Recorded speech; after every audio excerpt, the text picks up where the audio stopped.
کیا خودکشی کرنے والے کے لیے بخشش کی دعا کی جا سکتی ہے؟ نہیں۔ خودکشی کرنے والے کی 3 شکلیں ہیں۔ نمبر 1، اس نے خودکشی کی اللہ کے دین کی سربلندی کے لیے، جیسے فوجیوں نے دشمن کے ٹینک کے سامنے لیٹ گئے بم باندھ کر۔ پہلی بات تو یہ کہ یہ کام اس وقت جائز ہوتا ہے جب کوئی اور شکل دشمن کی الغار روکنے کی نہ ہو، اس وقت یہ جائز ہوتا ہے، ورنہ یہ جائز نہیں۔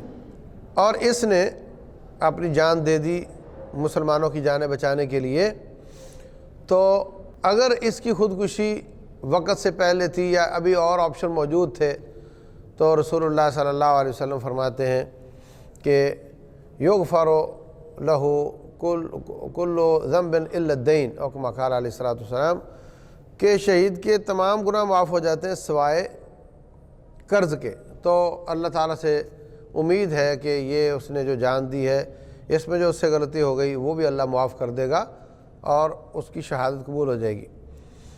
لیکن جو لوگ مسلمانوں کو قتل کرتے ہیں، مسلمانوں کو کافر قرار دے کر، اور وہ اپنی جانوں سے جاتے ہیں، یہ بدترین موت ہے، اللہ محفوظ رکھے۔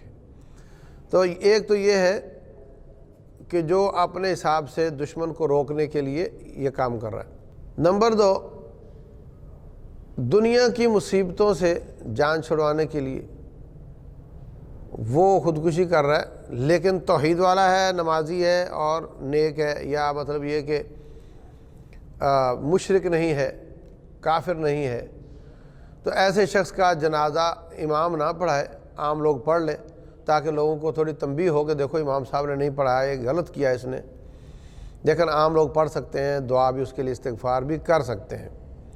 تیسرا وہ شخص ہے جس نے خودکشی کی ہے اور اس کا عقیدہ بھی ٹھیک نہیں ہے، شرک پر ہے، کفر پر ہے، ایسے شخص کے لیے خودکشی نہ بھی کرتا تو استغفار جائز نہیں ہے۔ ما کان للنبی والذین آمنوا ان یستغفروا للمشرکین ولو کانوا اولی قربی، نبی اور مومنوں کے لیے علیہ الصلوۃ والسلام جائز نہیں کہ وہ مشرک کے لیے دعا کریں، اگرچہ وہ قریبی رشتہ دار ہی کیوں نہ ہو۔